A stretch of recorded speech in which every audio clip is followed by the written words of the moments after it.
In the quiet, picturesque town of Correggio, Italy, during the tumultuous years leading up to World War II, a darkness stirred beneath the surface of everyday life.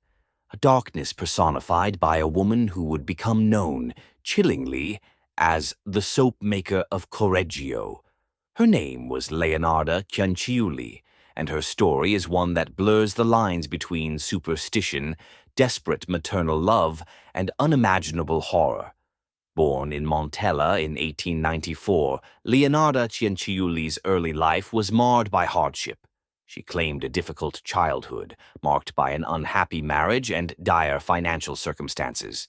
But more than that, Leonarda was deeply superstitious. She was obsessed with prophecies and curses, believing herself to be hexed from a young age. This belief was only amplified by personal tragedy. Out of 17 pregnancies, she lost 3 to miscarriage, and 10 more tragically died in childhood. Only 4 of her children survived to adulthood.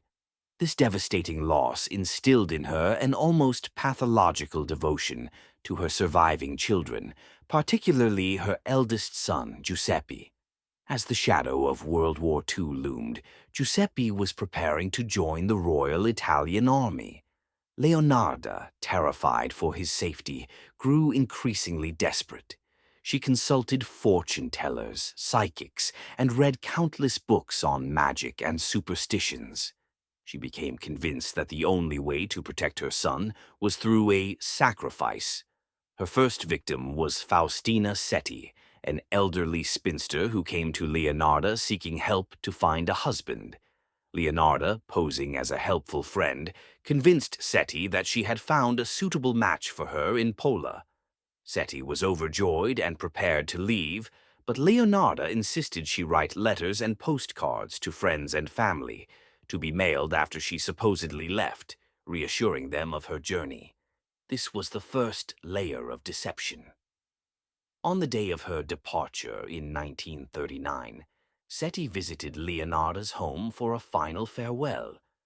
Leonarda offered her a glass of drugged wine. As Setti succumbed, Leonarda struck her down with an axe. What happened next is where the true horror begins. Leonarda dragged Setti's body into a closet, dismembered it, and then, in her own chilling words, she recounted, "I threw the pieces into a pot, added 7 kilos of caustic soda, which I had bought to make soap, and stirred the mixture until the pieces dissolved into a thick, dark mush." But she wasn't finished. She then poured the mixture into a septic tank, but she also collected the blood.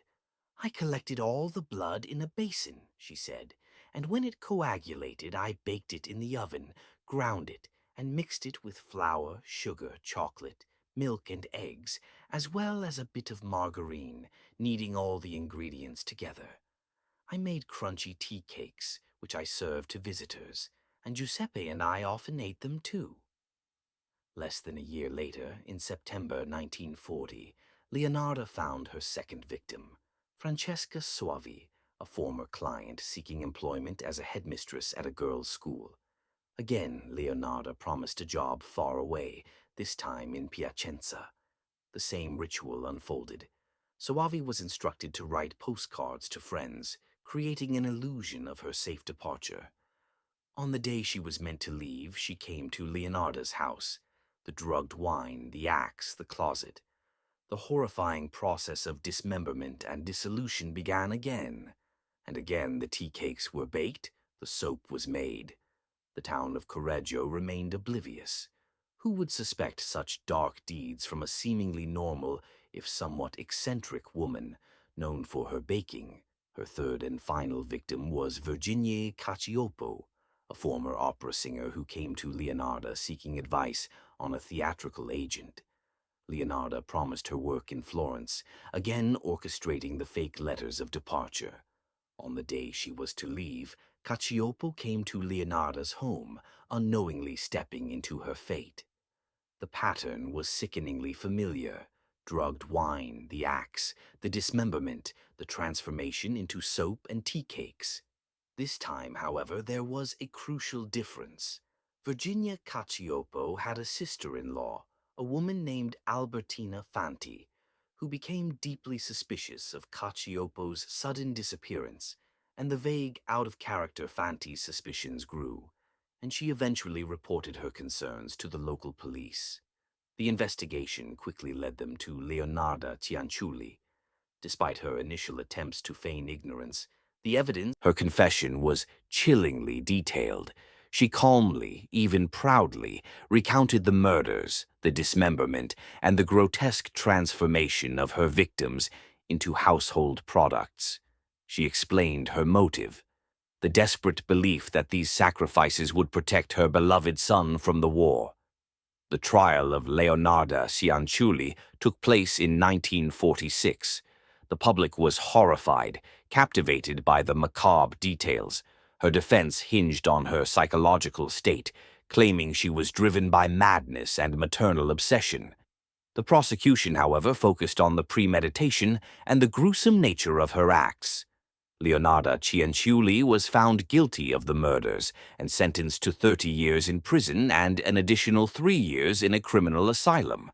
Her son, Giuseppe, was also charged but received a lesser sentence, largely due to his limited involvement and Leonarda's insistence that he was unaware of her full crimes. Leonarda spent the remainder of her life in various prisons and asylums. She died in the Women's Criminal Asylum in Pozzuoli on October 15, 1970, at the age of 76, reportedly of cerebral apoplexy. Her story, however, did not die with her. The artifacts from her crimes, including the pot she used to boil her victims and the ladle, were preserved and are now displayed in the Criminology Museum in Rome. Her case continues to fascinate and disturb, a stark reminder of the extremes to which human desperation and delusion can lead. Leonarda Cianciulli's story is a tragic tapestry woven with superstition, mental anguish, and unspeakable acts. It serves as a chilling psychological study into the mind of a killer driven by a distorted sense of protection, who believed she was making the ultimate sacrifice for her child. The soap maker of Correggio remains one of history's most bizarre and horrific serial killers, forever etching her name into the annals of true crime. What are your thoughts on Leonarda Cianciulli's case?